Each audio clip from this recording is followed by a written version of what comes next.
Namaste, Jai Hind, and welcome to this edition. Now, we got news just coming through from Australia, and it's disturbing because Pak-backed hate agents, miscreants, have now attempted to deface a temple in Melbourne. Hate crimes against Hindus continuing across the world. Breaking news from Melbourne, where a Hindu temple was attacked by Pak-backed Khalistanis.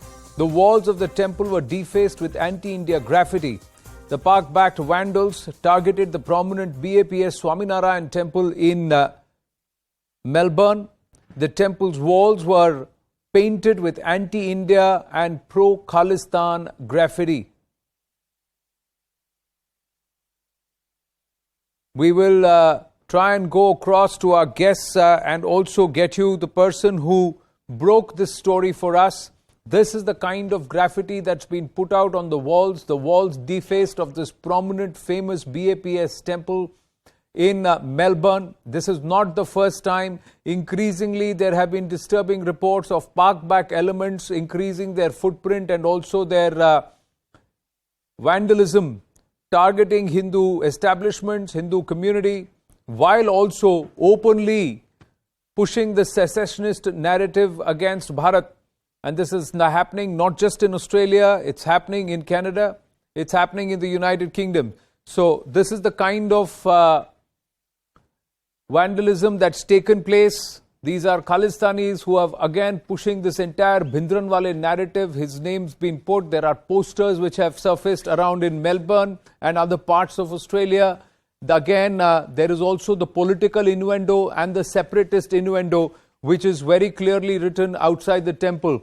Now, so again, abusing Hindus and abusing the political leadership of Bharat and pushing a secessionist narrative. We'll try and go across to all our guests one by one. I think I have Dr. Sachin Dahiya, who's executive member of the Ballarat Hindu Temple and Culture Centre, joining us. He is a Melbourne resident. We'll also try and connect with Jitarth Rai Bharadwaj, editor of the Australia Today, who broke this story first in Australia. Makarand Bhagwat, president of the Hindu Council of Australia, should join us. Sarah Gates, Dharmic Ecology and Hindu human rights activist, should join us. And Kuldeep Singh Shekhawat, director of MATV, should join us from London, because this is an increasing trend. Dr. Sachin Dahiya, namaste, and thank you for joining us. Take us through what's happened, and is this a growing trend? This pushing of this secessionist narrative and these Pak-backed miscreants, these Khalistanis there? Yeah, hi. Thanks, Anand. I think this is a racial and religious vilification which has started. And a few days ago, the BAPS temple was put with like anti-India and anti-Hindu messages, and it is increasing in recent times. In last few years, we are seeing across the world. I think there is a reluctance to acknowledge regarding the Hindu phobia, which is causing this, and the Western governments are not taking any actions. The population here, Hindu community, which is very angry, very scared right now, what is exactly happening. And this is absolutely display of religious hatred towards the peaceful community, Hindu community out here. I have Jitarth Bharadwaj of Australia Today also. Jitarth, you had brought this story out first. Take us through the incident itself. When did it happen? How was it brought to light? Your audio is on mute. Can you please unmute yourself? I can tell you early morning of 12th of January, probably these elements, Khalistani elements, they reached out to the temple and did the graffiti, did that vandal attack on them. And that's where they are so blatant that they recorded the whole incident in a video, and then they forwarded it to me.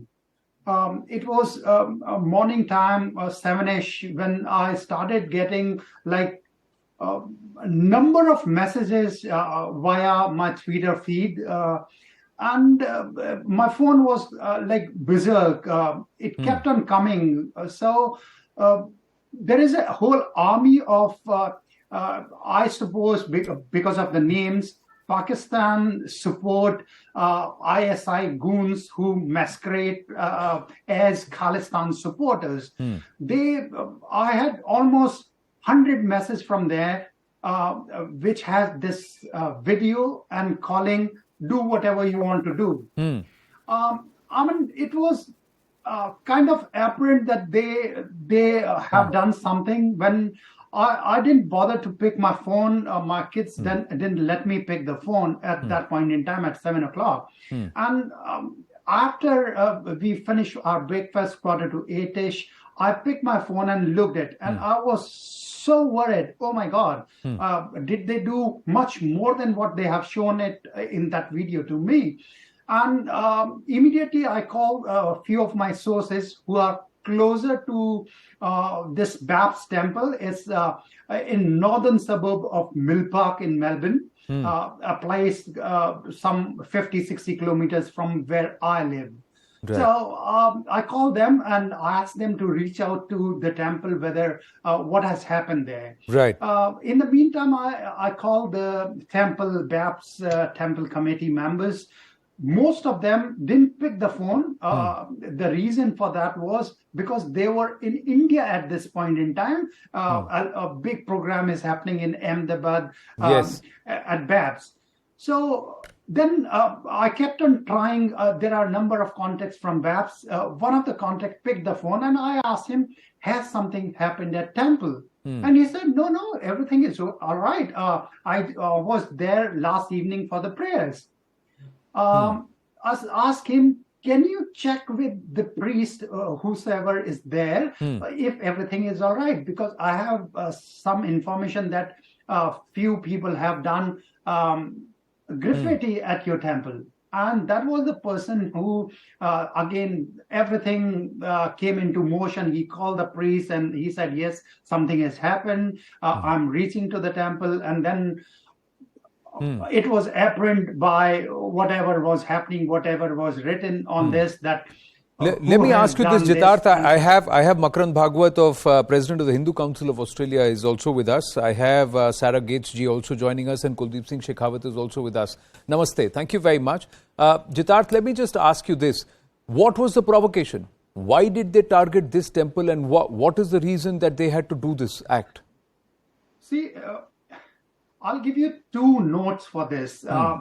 Khalistani gang, which has imported from UK and USA and Canada, is here in Australia.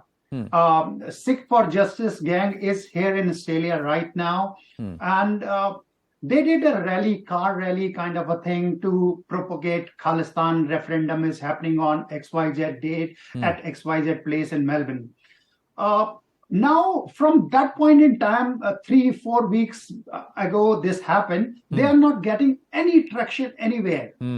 So this is a desperate attempt to come forward into the news. And I also didn't understand why they want to come into news at this juncture.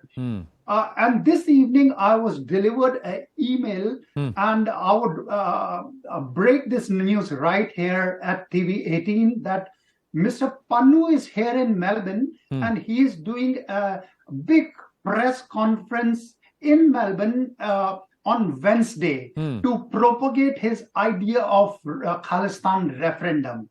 So now if I connect those dots that they want to bring themselves into news by good, bad, ugly, they don't care. So they are in news, and now they will be doing. So you are saying Gurbatman Panum, the wanted terrorist, the person who is designated terrorist by Bharat, by India, is currently on Australian soil in Melbourne, and he is going to looking to organize a press conference next Wednesday. Then Makarand Bhagwat ji, India and Australia now have signed an economic cooperation treaty. They have an agreement. They are part of a security arrangement called Quad. Then there are also parliamentarians of the current government, the Prime Minister himself, who has acknowledged the contribution of the BAPS Swaminarayan community. So then, Makarand Bhagwat ji, this man should be apprehended and deported to India. He's a wanted terrorist on Australian soil. I'm not seeing anybody else on my screen, so I don't know who I'm talking to. This is Anand Narasimhan here, Makranji. We have Sarah Gates, Kuldeep Singh Shekhawat, Jitarth Bhardwaj and Dr. Sachin Dahiya on this discussion. Okay, thank you. Thank you for having me. So, see, Australia is a democratic country just like India, and nobody will be able to make any arrest unless there is a legitimate evidence against the person committing a crime. It is the same thing which is applicable to the graffiti and the vilification messages which have been spray painted on the BAPS Temple's fence. So the matter is under investigation. All the evidences has been given to the police, and I don't think it is a correct notion to connect these issues with the Quad and the free trade agreement which Australia and India has. There are a lot of things happening in the background within the government areas, within the police, state and federal government, which we don't know, but it is a matter of investigation of the federal government and of course the Victoria Police. But in this case, Makaranji, why target Hindu temples and look at the kind of narrative that they are peddling, the kind of posters that are springing up? See, the referendum is a bit of a joke. If you talk of a referendum which is happening in any sovereign country, a referendum is usually held to make or propose a major constitutional change. And the referendum is a consent taken by the citizens of that country. So who is doing the referendum of which country in which country? I think it's a joke. So I think it's a meaningless exercise. It is a bit of a noise which they're trying to create, whoever that organization is, and just to seek attention. So I don't think it has any importance. But there has to be a limit to where Hindu temples and Hindu establishments will be targeted. There has to be a limit to where India will be vilified and anti-India sloganeering would be done. Why should Australia allow ground for any of these elements? Exactly. So look, Australia, like any other Western country or a democratic country, has a expression of freedom of speech or whatever, so which they are probably entitled to. But in this case, by vandalizing and putting a graffiti on the fence, they have crossed the line. Whoever has done that, whichever organization, whoever has done that, and they have actually violated a local law, which is in Victoria, which is the Racial and Religious Tolerance Act, which and the death threat which they have in form of graffiti on the fence definitely qualifies for the breach of that act. So I'm pretty sure that the Victoria Police will take action in the backdrop of that law because this is where they have crossed the line. Ethnic issue is a different issue. Faith-related issue is a different issue. And in Australia, vilification against any other faith is unacceptable and is punishable by law. So not just but do we know who these elements are? Have they been identified? That's another question that arises. Well, but that is not up to you and me to find out. It is the matter of police for investigation, and that is being happening as we speak. But trying to be, very, very dignified about this entire aspect, to try and take it and say, let the due course of law come out. Let's not give these elements too much of a handle. I understand where you're coming from, Mr. Makran. But Dr. Sachin Dahiya, does this also not embolden these elements? Are they not increasing their presence and footprints in religious institutions like Gurdwaras? Although the Gurdwaras have openly condemned such acts, are they not getting bold enough to try and put these posters on the streets of Melbourne? Definitely, Anand. I think these kind of things will keep going virtually and physical till the governments take strong actions. And we will not say a large population is supporting this. I will say very few people who are into this vandalism kind of things and against the community right now. We strongly condemn it, and we are as a community, whole Hindu community is hoping the government will take a very strict action. There are some strong positive views have come across. They have, according to the Victorian law, Victorian Religious Act, they have broken the law which fits these kind of acts, and police has done an FIR and they are investigating, and we are hoping this time there will be a very, very strong action against them. Political will also there, but I think we have to see in due course what actions will be taken. We are hoping if we don't stop it now, these attacks are going to increase as the time will go. My simple point is, Makaranji, and before I bring in Saraji and also Kuldeep Singh Shekhawat, because Kuldeepji, this reminds us a lot of what's happening in the UK and Leicester, and then there are also voices that these people are getting a direct handle from the UK as to what is happening in Australia. We also have a UK returned who's trying to rabble-rouse back at home in Punjab itself. This Amritpal Singh has become quite a nuisance on ground, the kind of messages they're being spread. But Makaranji, the aspect is, if India were to allow secessionist forces against Australia on Indian soil and give them a free run here, will Australia like it? Will there not be a strong narrative against it? Well, I think that is a matter for the different country to decide about it. But I can tell you that in Australia, especially in Victoria, we have migrants from all faiths, all ethnicities, and we are very, very proud of our multicultural fabric. And anyone who dares from any faith who tries to disturb this fabric and create noise is definitely not acceptable. This is good. This is noted very, very strongly within the multicultural community. Everybody is upset. Everybody is complaining. And I'm pretty sure that there will be some action which will be visible. The incidents has happened only like 24 hours ago, 36 hours ago. But I'm pretty sure there will be definitely some action which will be visible in the days to come. But the Gurudwara, yes, Sachin Daya. But the Gurudwaras have condemned this act, haven't they? They've come out in support of the Hindu community. We must say that also. There are some Gurudwaras has come out and other communities have come out. But we want the Indian government to put a pressure on Australian government also to take strong action against these kind of people who are, and they should follow who is funding these and who is propagating these kind of things in Australia. I just want to put this out. Gurudwara Sri Guru Nanak Darbar officer has Victoria strongly condemns the graffiti acts at the gates of the BAPS Sri Swaminarayan Mandir in Mill Park, Melbourne, Australia. Our community strongly condemns such cowardly acts aimed at disturbing bonds of love and compassion in our Australian society. Such acts are against all principles of humanism and Sikhism. We request the Victoria Police to investigate this thoroughly, make a statement and take strict action against the offenders. We have this condemnation by this one. I'll request the team to also put it out through the course of this conversation. We extend our love and prayers to BAPS. They do heart-touching work in the community. We are grateful for their contributions to the entire Australian community from the volunteers and community members of the Gurudwara Sri Guru Nanak Darbar officer. So there are other Gurudwaras also who have issued statements of not just support, solidarity, but also condemnation. But Sara Gatesji, is this an increasing trend? Would you like nations to now start stopping these, working together to stop these secessionist forces from operating? Well, absolutely, because as you know, the Indo-Pacific Partnership is about keeping Australia and the whole Indo-Pacific region safe, and that includes people in our country and in India. This movement, which has been, identified through the graffiti as possibly linked to the hate crime, as you know, is in UK, Canada, US, and Australia and New Zealand. I came to know that the Seek for Justice movement had entered Australia last year, and that story was broken by the Australian Hindu Association.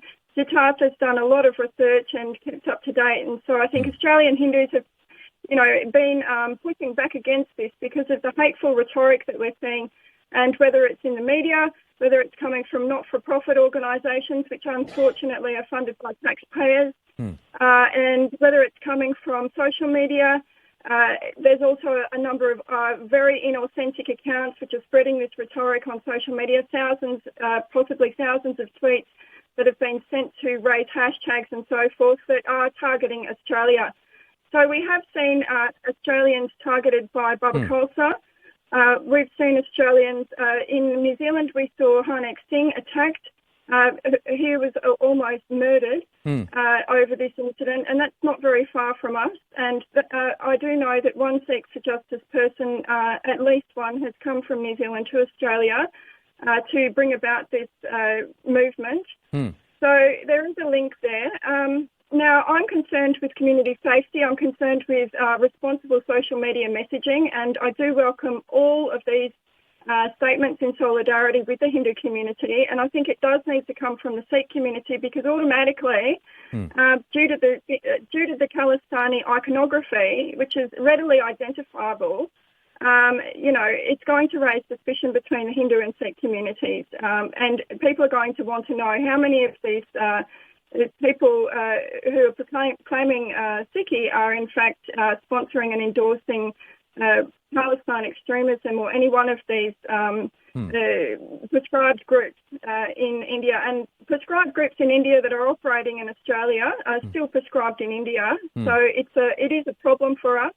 And they've demonstrated that they can use violence. We've seen copycat hate crimes, in UK, Canada, US, and, targeting Gandhi statues. We've had at least one conviction, I think it was in New York. So I think police can look at that particular conviction and ask more questions, cooperate with America to find out, what is the ideological matrix for this extremism, and how does it relate to, activist movements and the successionism movement. But I do want to tell people in India, and I'm sure they're very concerned because they can see this going on everywhere, Australia doesn't allow for successionism. So we don't have a constitution that actually allows for successionism. If anybody wanted to separate one of our states, they would need to change the constitution. So this referendum is unconstitutional here. If it was to be about Australia, it would be unconstitutional. So it simply doesn't fit with Australian values, and it's certainly not part of our democratic system to be pushing for an ethno-nationalist religious group who partition off a whole chunk, just for the exclusive use of their particular group. That's a very supremacist type of ideology, and these people are prepared to use violence. So I think that, ASIO and the ASP and every state police service needs to be briefed about what's going on, and they need to investigate. So, I'm just concerned about safety and community safety, and our organisations are responsible for implementing safety into their temples, and if they're funded, to provide that security and safety to their members, then they have to, they really have an obligation to ensure that that's put in. And if it means they have to pay for security so that they can catch these and nab these offenders, then it's something they have to do. And I look forward to them doing that and to running security and safety education on what's anti-Hindu hate and what you can do about it, because it does break the law. Yes, this it does. It does. We've just got news coming through from government sources within India. News coming in. Top government sources have told CNN News 18 that the government of India has raised strong objection with the local authorities in the wake of these attacks. So these are the objections that have now come forth. The government of India has raised strong objections against this. Also the fact that it's a clear attempt to stir tensions between the authorities and Hindus to deliberately try and create strife on ground. And local authorities have been asked to probe and arrest the culprits at the earliest. Melbourne authorities must crack down on groups that are spreading hate. So this is what the input coming in from our investigations editor Manoj Gupta. Abhishek Jha is also with us. Abhishek, multiple instances of Pakistani elements misbehaving with Indians or trying to create social strife. And this is twice in a row, 2 days in a row, that in different corners of the world, this entire Khalistan narrative pushed by the Pakistanis has come to the fore, and in very ugly forms. Of course, yesterday also we discussed how Pakistani diplomats tried to convince one Indian female professor to write articles about pro-Khalistan. And now we are seeing this news coming from Australia, where Khalistan activists, they have planned a referendum towards the end of this month. And to the run-up of that, they have planned multiple events, car rallies and other events also. In fact, 2 days ago also, the assassins of Indira Gandhi, former Prime Minister of India, they were glorified. Their posters were circulated across social media in Australia. Their posters were pasted on gurdwaras.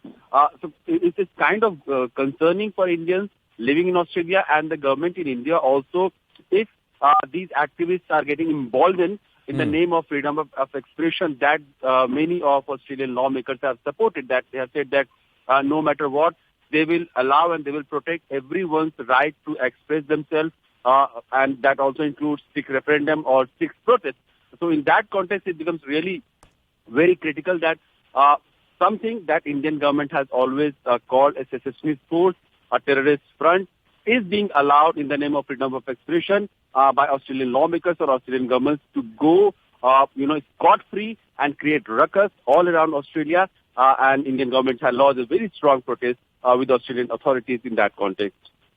True, and there is also condemnation that has come from the local gurdwaras there. So that very clearly says that the overall community does not even back this one bit. And these people don't have traction, as Jitarth Bhardwaj was telling us, that there is a desperation and that's why these acts have happened. But Kuldeep Singh Shekhawat, in London, in UK, and it's manifest in Canada, it's now rearing its ugly head in Australia.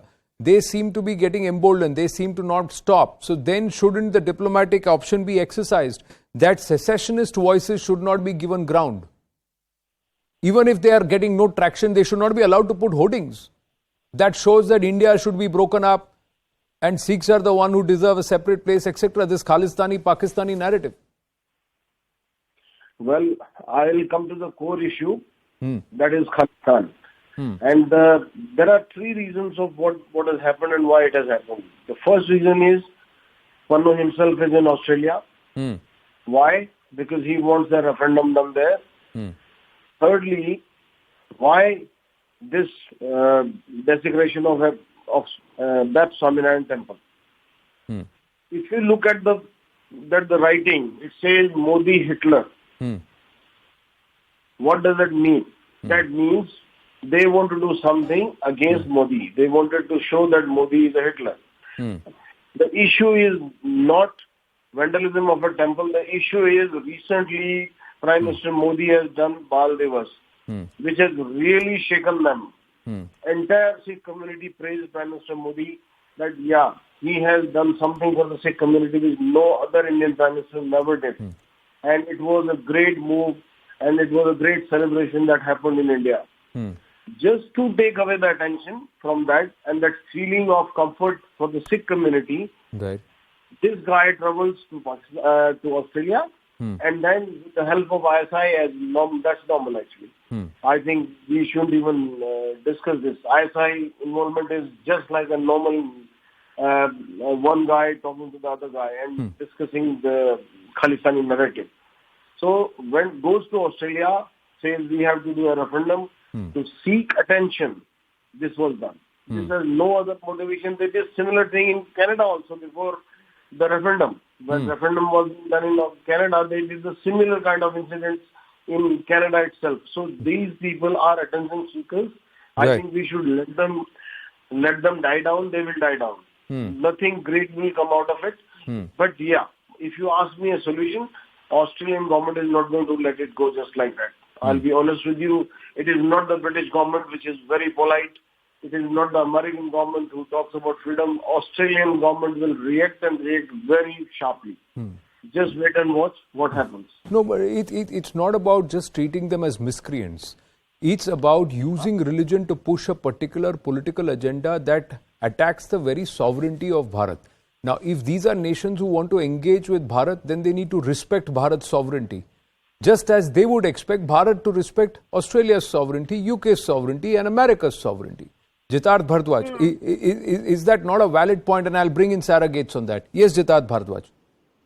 See, Anand, this is the bottom line, at least for democratic countries who are members of Quad, who call themselves partners in security and business. That should be the bottom line. But I must tell you what these Khalistani people are doing right now, and it's very alarming. The 18th January press conference and the seminar which they have proposed right now, which I can tell you, is in coordination and in collaboration with Australian Aboriginal Referendum Council. So they are trying to find out allies. They have bought one professor from Institute of Referendum and Initiatives from University of Southern California into Australia to make Australian authorities why this Sikh referendum is something different than secessionist movement which India is telling. So now they are not some goons or some random people who are just... They are trying to legitimize themselves using academia and also local ethnic groupings and trying to do... That's quite devious, surrogates. I'm sure the polity and the authorities can see through that. They can trying to do Tugde Gang in Australia. That way.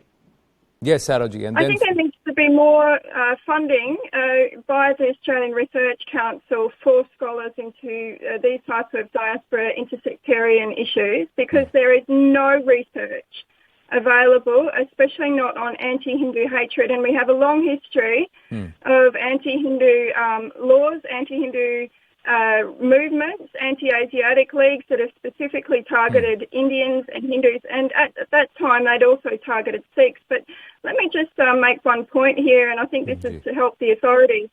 The graffiti said Hindustan Murdabad. Now what does that mean? It means the person who made the graffiti does not identify as Indian, because Hindustan is India, right? They do not identify as being of that ethnicity. And so they have resentment, some type of historic grievance with that particular ethnicity, and they identify otherwise. Otherwise, why would they be writing offensive graffiti about India if they felt any, sympathy, or if they identified with India? I don't think they do, and this is a clue to who the offenders are, that they don't identify as Indian. I'd be very, very surprised if this was just a type of, a distraction, like a decoy set up.